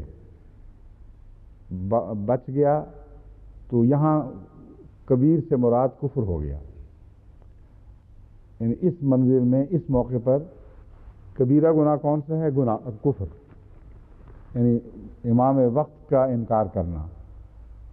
فرمایا اگر تم ایسا سفر شروع کرو کہ کفر سے بچ جاؤ اور وقت کے امام کی بات مان لو، تو پرانوں کی مغفرت کا تو ہم وعدہ کر دیتے ہیں کہ وہ بخشش معاف کر دیے جائیں گے، دعا سکھائی کہ یہ دعا تم کرو تو معاف ہو جائیں گے، لیکن برائیاں دور کرنے کا دور شروع ہو جائے گا۔ بس تمہیں یہ دعا کرتے رہنا ہوگا کہ آئندہ موت تک ہم اس سفر پر ثابت قدم رہیں کہ ہم برائیاں دور کرنے کی التجائیں کریں اور تو ہماری برائیاں دور کر۔ وہاں بھی کفر عنا خدا کی طرف منسوب فرمایا کیا گیا ہے کہ اللہ کرے گا، تم خود نہیں کر سکتے، مگر خلوص نیت شرط ہے، اور پہلا قدم ہے پاک ہونے کا خلوص نیت۔ اس کے بعد حقیقت میں اللہ ہی توفیق دیتا ہے، یہ ناممکن ہے کہ انسان اپنی توفیق سے چھوٹی بدی بھی دور کر سکے۔ اور سیئہ صرف چھوٹی بدیوں کے لیے نہیں بلکہ تمام بدیوں کے لیے ہے، کبیرہ سے لے کر اصغر چھوٹی سی چھوٹی بدی تک۔ پھر فرمایا وَتَوَفَّنَا مَعَ الْأَبْرَارِ، پھر ہمیں ابرار کے ساتھ موت دینا۔ اب یہ جو مضمون ہے ندخلکم مدخلا کریما، یہ وہی مضمون ہے کہ پھر ہم تمہاری بدیاں دور کریں گے اور کرتے چلے جائیں گے جب تک تم خلوص کے ساتھ اللہ تعالیٰ سے بدیاں دور کرنے کی التجائیں کرتے رہو گے اور نیت صاف ہوگی، یہاں تک کہ تم اس لائق ٹھہرو گے کہ تمہیں عزت کے ساتھ، جس طرح معزز مہمانوں کو کسی اعلیٰ مقام پر داخل کیا جاتا ہے، مرتبے اور شرف کے مقام پر، پھر اس طرح ہم تمہیں وصول کریں گے جنت میں۔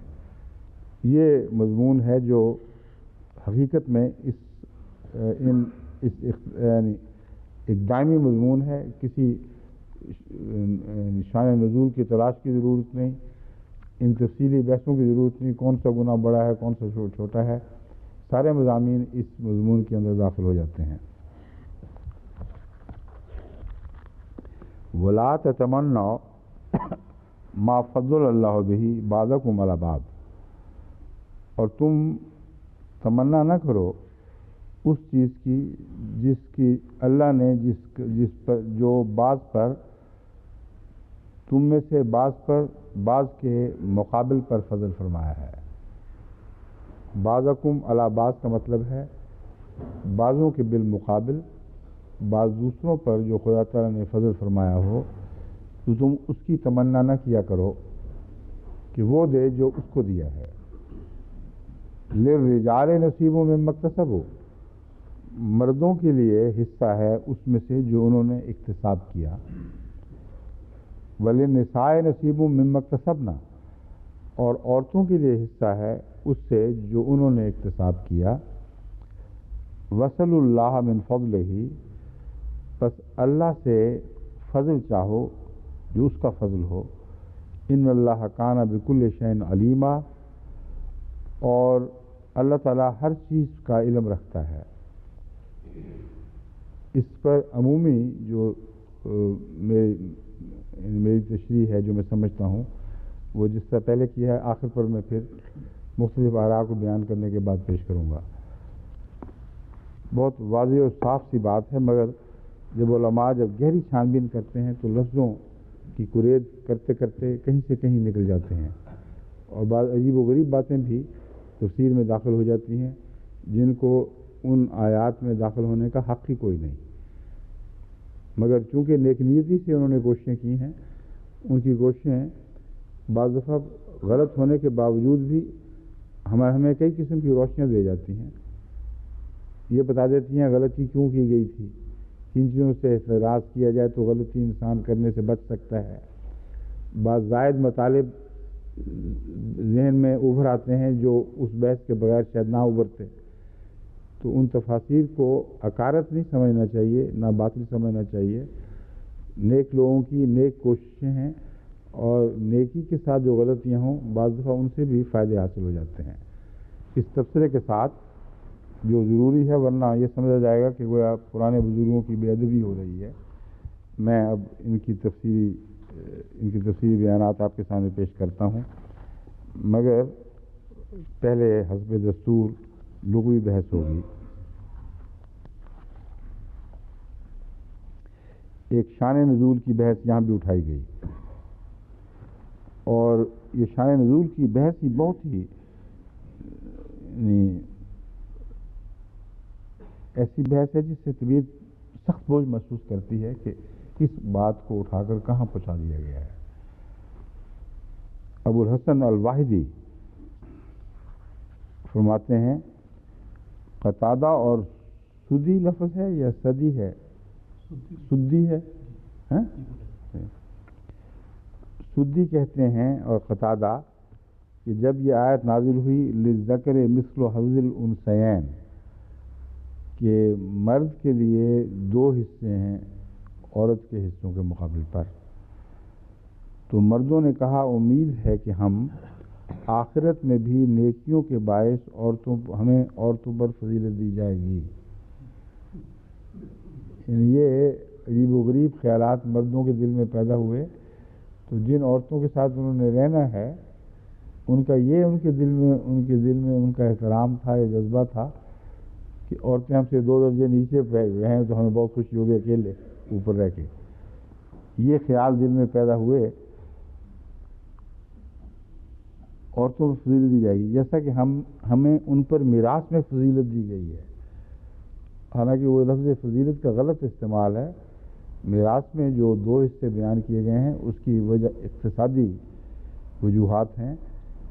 ایک مرد پر جو کمانے کی ذمہ داری ہے اس میں اس کی بیوی اور اہل و عیال شامل ہیں، عورت کو جو کمانے کی اجازت ہے اس میں اس کا خاوند اور اپنے اہل و عیال پر خرچ کرنا، ان کو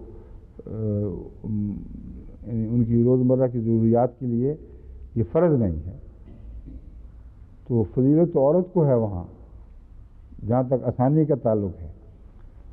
تو یہ ایک غلط باتیں بعض کی سوچوں نے پیدا کر دیں اور عجیب و غریب اس سے روایتیں بن گئیں۔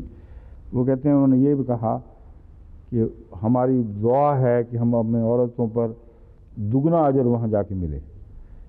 اس پر عورتوں نے بڑی ہوشیاری سے یہ جواب دیا کہ ہم امید رکھتی ہیں کہ جیسا کہ میراث میں ہمارا حصہ مردوں کے حصوں سے نصف ہے، اسی طرح آخرت میں بھی مردوں کی نسبت ہم پر بعض پرس کا بوجھ نصف ہوگا۔ اگر یہ بات ہوئی ہے کسی وقت کہیں تو اچھا دلکش جواب دی ہے، بڑی ذہین بات کی ہے۔ انہوں نے کہا پھر یہ بھی سوچ لو، جس طرح غلام لونیوں کو سزا آ دی ہے کیونکہ وہ اپنی چیز کی پوری ذمہ دار نہیں ہیں، تو پھر ہماری سزائیں بھی آدھی ہو جانی چاہیے۔ اگر جزا آدھی ہے تو سزا بھی آدھی۔ کہتے ہیں اس پر اللہ تعالیٰ کی طرف سے آیت نازل ہوئی وَلَا تَتَمَنَّوْا مَا فَضَّلَ اللَّهُ بِهِ بَعْضَكُمْ، جو اللہ نے بعض کو بعض کو فضیلت دی ہے اس کی تمنا نہ کیا کرو۔ بالکل بے محل بات، یہ عظیم الشان آیت ہے، حیرت انگیز گہرائی کے گہرے مضامین اس میں بیان ہوئے ہیں، اور اس کو اس طرح محدود کر دینا ان بحثوں کے ساتھ، اس کا کوئی حق نہیں ہے کسی کو۔ قرآن کریم کے ساتھ یہ ناانصافی ہے۔ لما جعل اللہ المیراث للذکر مثل حظ الانثیین، امام راضی کہتے ہیں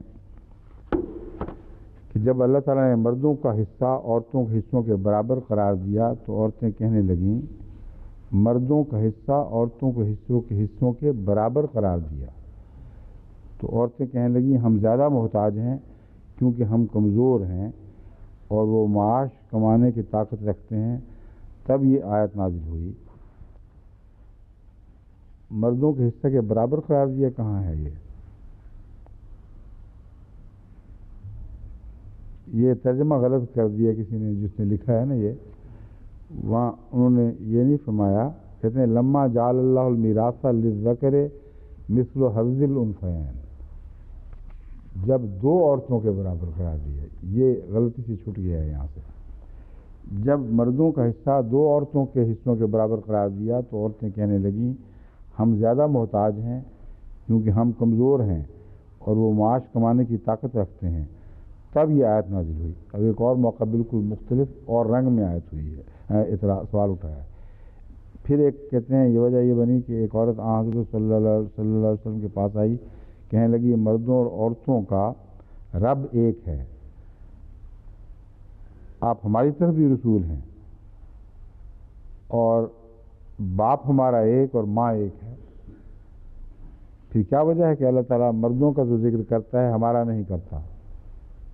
کہتے ہیں تب یہ آیت نازل ہوئی۔ حالانکہ مردوں اور عورتوں کا ذکر قرآن کریم میں ہر جگہ پھیلا پڑا ہے، اور یہ ساری باتیں جو نزول کی شان کو تلاش کرنے کے شوقین ہیں، یا انہوں نے گھڑ لی یا بعض غلط فہمیوں کی بنا پر یہ باتیں وہ رواج پا گئیں، مگر قرآن کریم کی آیات کو اس طرح نزول کے ساتھ محدود کرنا جس میں اعتبار بھی کوئی نہ ہو، کہیں کوئی اور نزول بیان کیا جا رہا ہو، کہیں اور نزول بیان کیا جا رہا ہو، اور گویا اس پہلو سے سارے صحابہ ہر وقت ہوشیار بیٹھے ہوئے تھے کہ آئندہ علماء کی رہنمائی کریں کہ یہ نزول کیوں ہوا اور کس وجہ سے ہوا۔ یہ ساری فرضی باتیں ہیں سوائے چند باتوں کے، وہ بس ایسی باتیں ہیں جن کو قرآن کریم خود کھول رہا ہے۔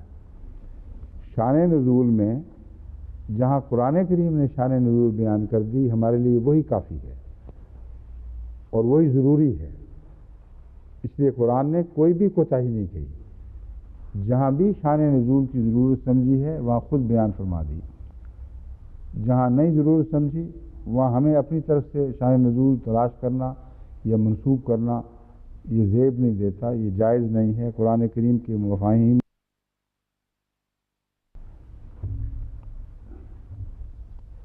ایک صاحب کہتے ہیں، ابو الحسن واحدی صاحب، کہ اصل میں یہ جو آیت نازل ہوئی ہے یہ جہاد بالسیف کی تمنا پر ہوئی ہے۔ عورتیں کہتی تھیں کہ ہمیں کیوں نہیں جہاد بالسیف کی اجازت؟ حالانکہ اسلام میں ایسی مثالیں ہیں، خولہ نے جہاد بالسیف کیا، کسی نے روکا نہیں، عورتیں ڈنڈے لے کے نکل آئی تھیں کہ اچھا پھر مرد بھاگتے ہیں تو ہم آپ ہی مقابلہ کرتے ہیں۔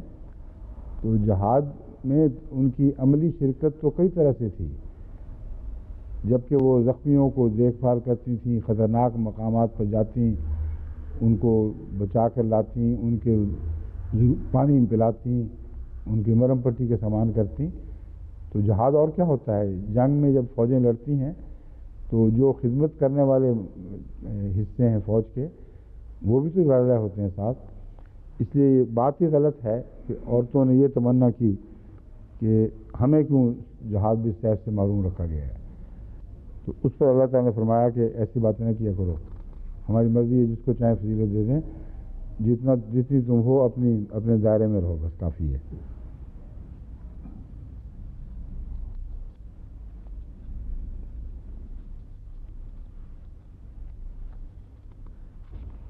اور ایسی روایتیں اکثر حضرت ابن عباس اور اکرمہ جو اکثر روایت کرتے ہیں ابن عباس کی طرف، ان کی طرف منسوب ہوتی ہیں، یہ بھی اکرمہ کی طرف منسوب ہے۔ امام سیوطی، جلال الدین سیوطی صاحب جو بہت بعد میں پیدا ہوئے ہیں، انہوں نے بھی بہت سی روایات کے انتخاب میں بڑی خطرناک غلطی کی ہے، صحیح قرار دے دیا جبکہ ان کے اندر صحت کی کوئی علامت بھی نہیں۔ اور اہل علم جو محدثین ہیں، جو علم رکھنے والے ہیں، انہوں نے اس لحاظ سے امام سیوطی کے اوپر تنقید کی ہے کہ صحت اور عدم صحت کے معیار میں یہ بہت جگہ غلطی کھا جاتے ہیں۔ وہ یہ کہتے ہیں کہ یہ اس کی شان نزول یہ ہے، ان ابن عباس قال اتت امرأۃ النبی صلی اللہ علیہ وسلم فقالت یا نبی اللہ للذکر مثل حظ الانثیین وشہادت امرأتین برجل افنحن فی العمل ہکذا ان عملت المرأۃ حسنۃ کتبت لہا نصف حسنۃ فانزل اللہ ولا تتمنوا. یہ دلیلیں صاف لگتا ہے بات کی بنائی ہوئی ہیں. ایک عورت اور کیا اس کی حدیث کی سند ہے یہ اللہ تعالیٰ بہتر جانتا ہے.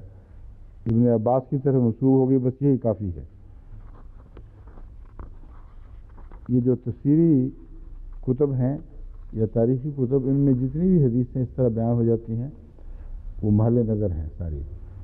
اور اہم معاملات میں جہاں بنیادی انسانی معاملات اور حقوق اور ذمہ داریوں کی بحث ہو، اس میں ہرگز اس قسم کی حدیثوں پر اعتماد نہیں کرنا چاہیے جب تک قطعی طور پر قرآن کی تائید میں نہ ہوں.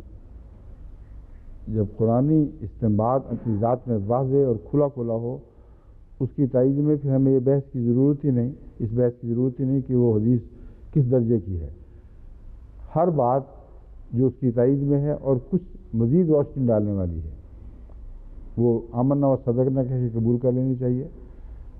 مگر ہر بات جو بہت بعد میں دریافت ہوئی اور اس قرآنی مفاہیم کے مطابق نہیں ہے، اس کو ہرگز قبول نہیں کرنا چاہیے. یہ میرے نزدیک قرآن سے بے وفائی ہے کہ حدیث کے نام کے روب میں آ کر اب بہت دیر میں بیان کی جانے والی حدیثیں 600 700 سال بعد کہ یہ بھی ایک حدیث ہے، حدیث کے لفظ سے ڈر کر اب اسے قبول کر لیں، یہ بالکل غلط طریق ہے. یہ رسول اللہ صلی اللہ علیہ وسلم سے وفا بھی نہیں ہے اور قرآن کریم سے وفا بھی نہیں ہے.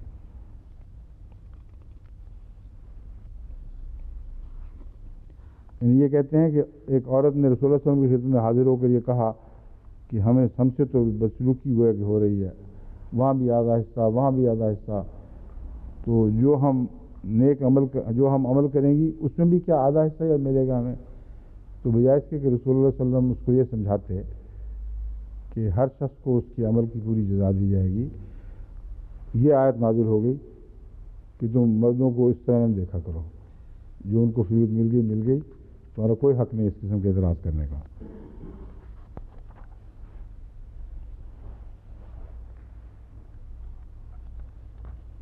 ابن عباس کو بڑا رحم آتا ہے بیچاروں کا. وہ کہتے ہیں اے روشنی طبع تو برمن بلا شدی، اے میری طبع کی روشنی تو نے تو میرے لیے مصیبت ڈال دی ہے. حضرت ابن عباس کا فہم قرآن جو ہے وہ اس ظالم دور میں جو بعد کا دور ہے ان کے لیے مصیبت بن گیا. لسان العرب نے اس سوال کو اٹھایا ہے التمنی کیا چیز ہے.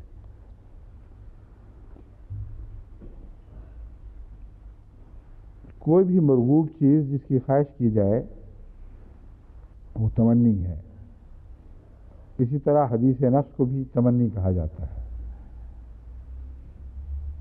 وہ حدیث نفس خواہ واقعاتی ہو یا غیر واقعاتی ہو، یعنی انسانی جو سائیکی کی پیداوار چیزیں ہیں، وہ آوازیں بعض دفعہ جو ذہن میں اٹھتی ہیں، بعض دفعہ الفاظ میں، بعض دفعہ مبہم طور پر، یہ ساری بھی قرآن کریم کی روح سے تمنی کہلاتی ہیں.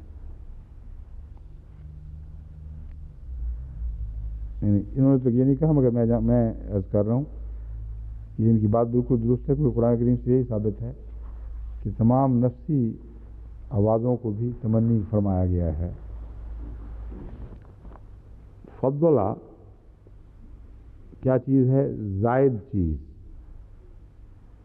اور زائد چیز مختلف معنوں میں قرآن کریم میں استعمال ہوا ہے لفظ، اور ہر جگہ ایک زائد چیز کے معنی رکھتا ہے. کن کن معنوں میں؟ فضلہ علی غیرہ، کسی کو کسی دوسرے پر فضیلت دے دینا جو پہلے سے زائد ہو، خواہ وہ نیکی کی فضیلت ہو یا مادی چیز کی فضیلت ہو، کسی پہلو سے بھی کسی ایک سے برتر سلوک کرنا کسی اور کے مقابل پر یہ فضل کہلائے گا.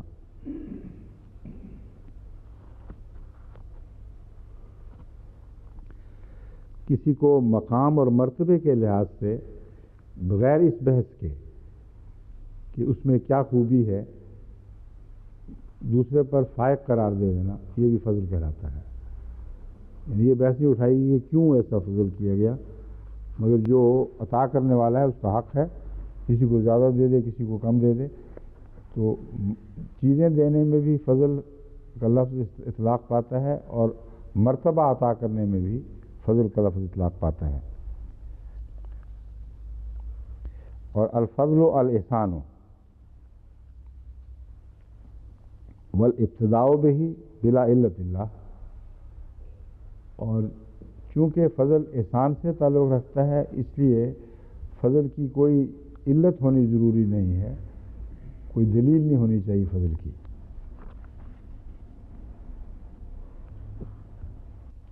لیکن اللہ تعالیٰ احسان بھی بلا دلیل نہیں کرتا،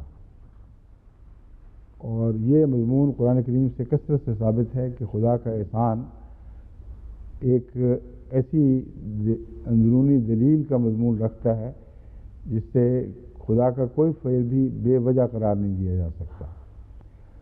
تو وہ جو استدلال ہے وہ باریک تر ہے، اس لیے اس میں جانے کی ضرورت نہیں، پہلے غالباً میں کہیں اور ذکر بھی چکا ہوں، مگر یہ یاد رکھیں کہ اللہ تعالیٰ کے احسان بھی وجہ رکھتا ہے، ورنہ پھر خدا تعالیٰ کے احسان جو ہے وہ بعض دفعہ عدل کے منافی دکھائی دے گا، اور کوئی لفظ کوئی فعل احسان کہلا ہی نہیں سکتا اگر عدل سے متناقض ہو۔ تو ان دونوں مفاہیم کو اکٹھا سمجھنا چاہیے۔ ان اللہ یامر بالعدل والاحسان وایتاء ذی القربیٰ، یہ ترتیب جو ہے یہ ایک لازمی ترتیب ہے جسے نظر انداز نہیں کیا جا سکتا۔ عدل پر احسان کی عمارت تعمیر ہوگی، عدل کے بغیر احسان کی عمارت تعمیر ہو ہی نہیں سکتی۔ اگر یہ بات درست ہے، جیسا کہ قطعی طور پر درست ہے، تو یہ کہنا کہ بلا دلیل ہے یہ غلط بات ہے۔ ہاں یہ درست ہے کہ اس کی دلیل بیان کرنا لازم نہیں ہے۔ ایک محسن جب کسی پر احسان کرتا ہے تو بلا دلیل کبھی بھی نہیں کرتا۔ وجہ یہ ہے کہ ایک ماں بھی ایک بچے کو زیادہ پیار دیتی ہے، حالانکہ سب بچوں سے پیار کرتی ہے، تو اندرونی طور پر اس کے دل پر اس بچے کی کسی خوبی کا اثر ہوتا ہے، جس وجہ سے وہ اس کی طرف زیادہ رجحان کرتی ہے۔ بس بغیر دلیل کے احسان ممکن ہی نہیں، مگر عدل کے تقاضوں کو نظر انداز کر کے تو احسان رہتا ہی نہیں۔ بس ضروری نہیں کہ انسان ہر بات کی وجہ بیان کرے، اس سے میں نے یہ کیوں سلوک کیا، اس سے یہ کیوں سلوک کیا، اور اللہ تعالیٰ تو بالخصوصیت کے ساتھ ہرگز اس بات کا پابند نہیں ہے کہ اپنے فضلوں کے دلائل اور ان کی وجہ بیان کرتا پھرے۔ بس خدا کے عدل کا کامل تصور اس بات کا از خود متقاضی ہے کہ اللہ کا ہر احسان کسی وجہ پر مبنی ہوگا، اس کے بغیر ممکن نہیں ہے۔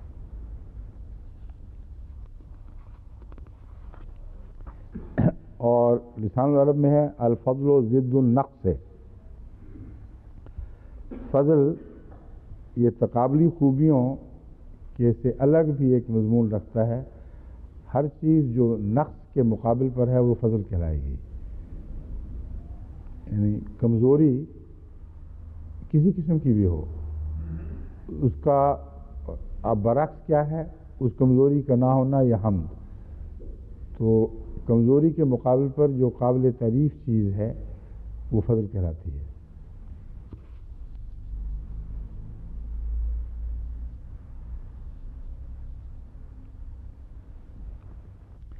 حضرت امام راغب نے مفردات میں ان بحثوں کو بالکل ان کو بحثوں کا قلع کما کر دیا جو یہ اس آیت سے یہ استنباط کرنے کی کوشش کرتی ہیں کہ عورتوں اور مردوں کے درمیان فضل کی تقسیم کی بحث چل رہی ہے۔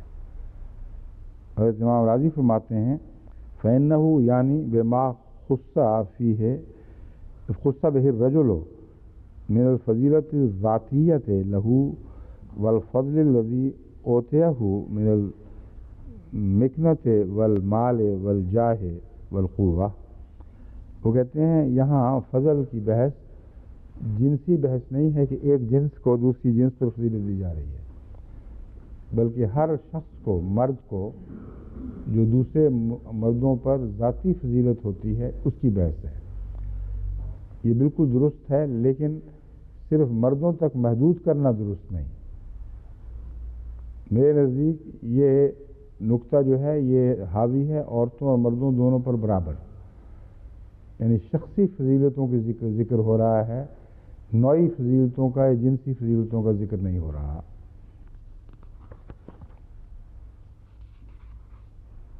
ٹھیک ہے۔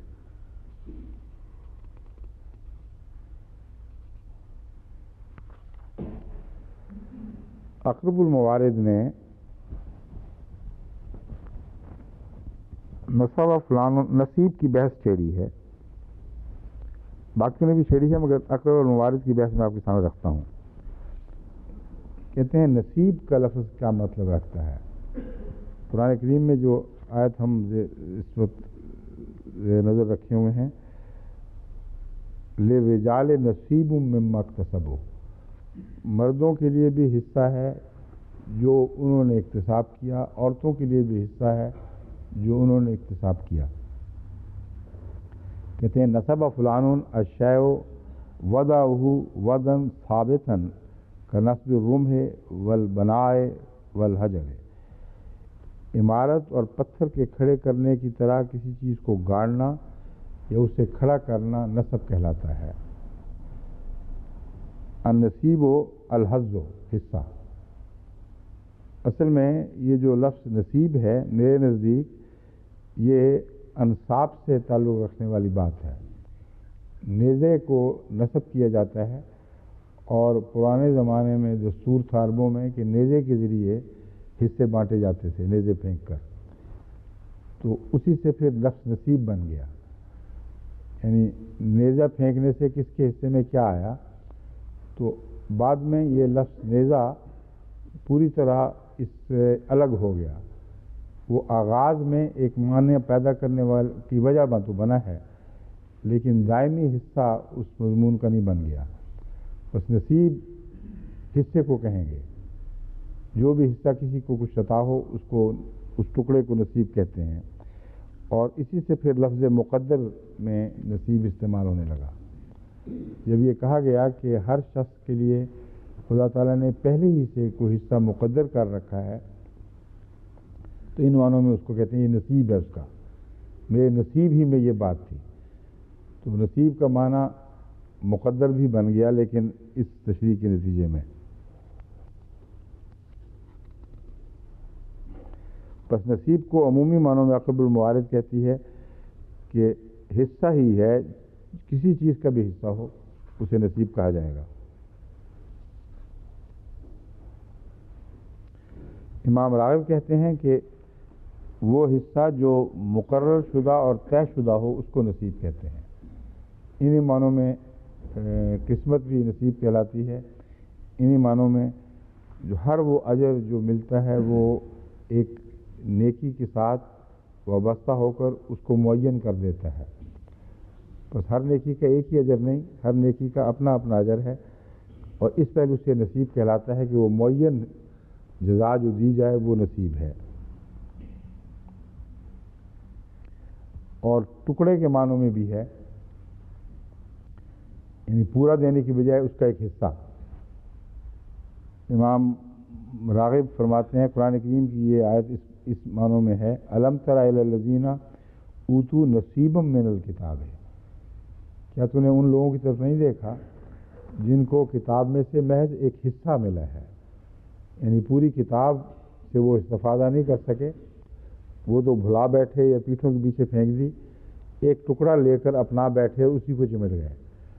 تو نصیب مکمل کے مقابل پر چھوٹے ٹکڑے کو بھی کہتے ہیں۔ کیوں جی وقت ہے یا باقی کل؟ اچھا جی، اب چونکہ وقت ختم ہو گیا ہے، اکتسبہ کی بحث میں کل انشاءاللہ کریں گے، ٹھیک ہے؟ کبائر والی ہو گئی ہے، یہ لے لیں۔ السلام علیکم ورحمۃ اللہ وبرکاتہ۔ کیوں ڈاکٹر صاحب کیسا گزر رہا ہے آپ کا رمضان؟ اچھا ہیں کافی کس لحاظ سے؟ اچھا مریضوں کے لحاظ سے کیا حال ہے؟ مریضوں پر آپ کا رمضان کافی بھاری لگ رہا ہے مجھے. آپ اچھا ٹرکا کے آ جاتے ہیں ان کو. ہیں السلام علیکم.